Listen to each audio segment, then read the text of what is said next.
Hello everyone, class 9th NCERT Maths, exercise 4.3, question number 7. Yamini and Fatima, two students of class 9th. Class 9th की दो बच्चियां हैं जिनका नाम है यामिनी और फातिमा. ऑफ अ स्कूल, एक स्कूल के 9th क्लास की दो बच्चियां हैं जिनका नाम है Yamini and Fatima. Together contributed rupees 100 towards the Prime Minister Relief Fund to help the earthquake victims. दोनों ने एक साथ मिलकर 100 रुपीज़ विद्यालय में चल रहे प्राइम मिनिस्टर्स रिलीफ फंड में जमा किया. दोनों ने मिलाकर यानी दोनों जितना धन जमा करती हैं टोटल कितना होता है 100 रुपीज़ होता है. और वो भी किसके लिए? अर्थक्वेक विक्टिम के लिए, यानी जो पीड़ित लोग हैं अर्थक्वेक में, भूकंप में, उनके लिए उन दोनों लोगों ने, दोनों बच्चियों ने 100 रुपीज़ प्रधानमंत्री के रिलीफ फंड में जमा किया. Right a linear equation which satisfies this data.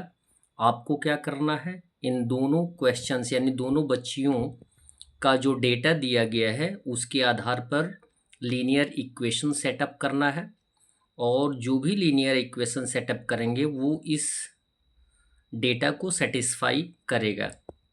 You may take their contribution as rupees X and Y, और हिंट के रूप में दिया गया कि उन दोनों के द्वारा जो कंट्रीब्यूशन किया जा रहा है प्राइम मिनिस्टर रिलीफ फंड में, उनको अलग अलग लेट कर लिया जाएगा. एक का एक्स मान लिया जाएगा और दूसरे का वाई. और साथ में draw the graph of the same, और जो इक्वेशन बनेगा उसका हम ग्राफ भी, या उसको हम ग्राफ पर भी शो कर देंगे, कार्टेशियन प्लेन पर शो कर देना है. तो जैसा कि हिंट दिया गया है उस हिंट के अनुसार हमें क्या करना है, शो करना है. तो सबसे पहले हम लेट कर लेंगे दोनों के कंट्रीब्यूशन को. तो लिखेंगे let the contribution of Yamini equal X rupees and so the contribution of Fatima rupees Y. दोनों का कंट्रीब्यूशन, एक का एक्स है एक का वाई है.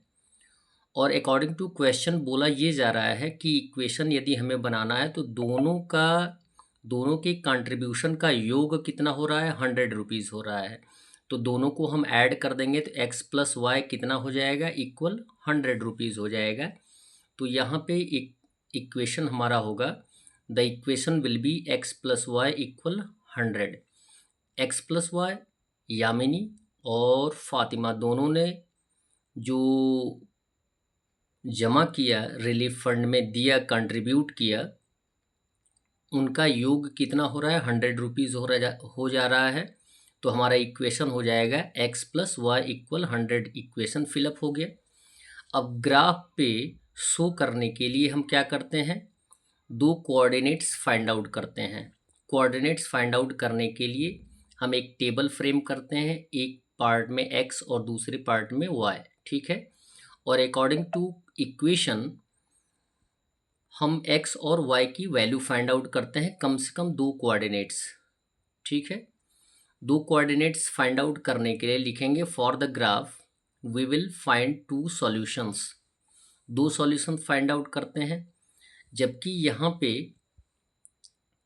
टोटल वैल्यू दिया गया है 100, तो कोशिश ये किया जाएगा, इसको रिड्यूस कर नहीं सकते हैं.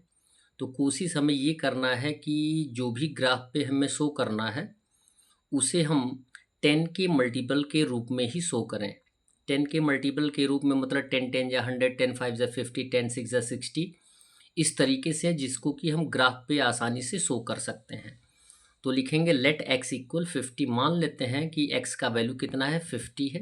तो एक्स के सामने 50 लिखेंगे और वाई का वैल्यू फाइंड आउट करेंगे. तो इक्वेशन दिया गया है एक्स प्लस वाई इक्वल 100. तो एक्स के स्थान पे हम कितना लेट कर लेंगे, पुटअप कर देंगे 50. 50 प्लस वाई इक्वल हो जाएगा 100. वाई का वैल्यू फाइंड आउट करने के लिए 50 को ट्रांसफ़र कर देंगे तो माइनस हो जाएगा 100 से, तो वाई का वैल्यू आ जाएगा 50. तो हमारा एक्स और वाई दोनों का वैल्यू आ गया 50 और 50. ये कोऑर्डिनेट्स हो गए और ये दोनों कोऑर्डिनेट्स के पॉइंट हो गए. एक सॉल्यूशन हमें मिला 50 और 50।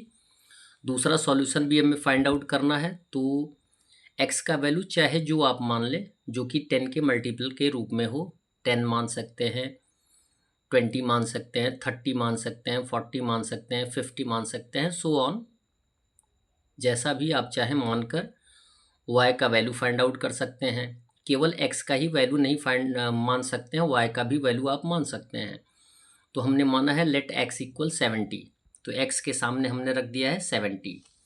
अब y का वैल्यू फाइंड आउट करना है, तो x के स्थान पे हम क्या करेंगे, पुटअप करेंगे 70। इक्वेशन पहले लिख लेंगे x प्लस वाई इक्वल 100, और x के स्थान पे 70 पुटअप करेंगे। 70 प्लस वाई इक्वल हो जाएगा 100। y का वैल्यू फाइंड आउट करने के लिए 70 को ट्रांसफ़र कर देंगे, सिंबल चेंज हो जाएगा, तो ये हो जाएगा 100 माइनस 70, y इक्वल हो जाएगा 30। 100 में से 70 माइनस करेंगे तो 30 आएगा, ठीक है।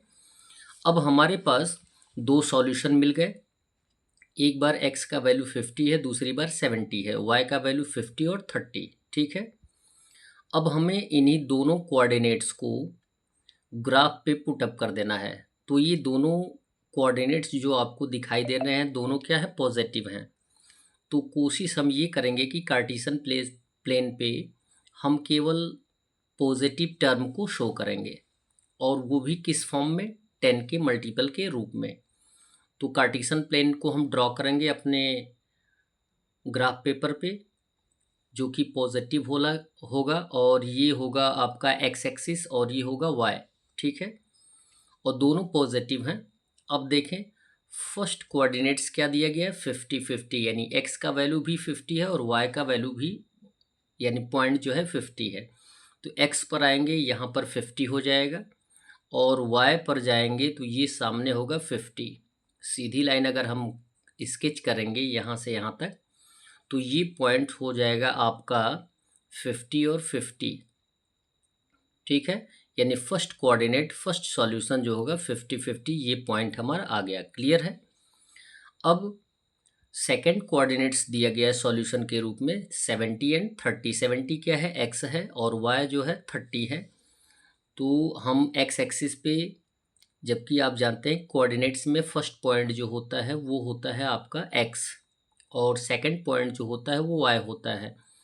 तो फर्स्ट पॉइंट x पर आएगा, ये हो जाएगा 70, और जस्ट सीधी लाइन स्केच करेंगे ये, तो उसके साथ अब y एक्सिस पे जो ऑर्डिनेट्स हैं, x एक्सिस पर जो बात की जाती है उसको एब्सिसा बोलते हैं, और y को बोलते हैं ऑर्डिनेट्स, ठीक है। 30 पे आएंगे, और 30 और 70 को हम सीधी लाइन से ज्वाइन करेंगे, तो पॉइंट हमारा ये आएगा।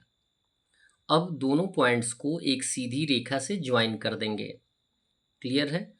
और जो लाइन हमारी स्केच की जाएगी उसी पे हमें क्या कर देना है, हमारे द्वारा इक्वेशन जो बनाया गया है उसको आपको पुट कर देना है, क्लियर है। तो इस सीधी लाइन को ही हम x प्लस वाई इक्वल 100 के रूप में एक्सप्रेस करेंगे। That's all. वीडियो को लाइक करें और चैनल को अवश्य सब्सक्राइब करें। धन्यवाद।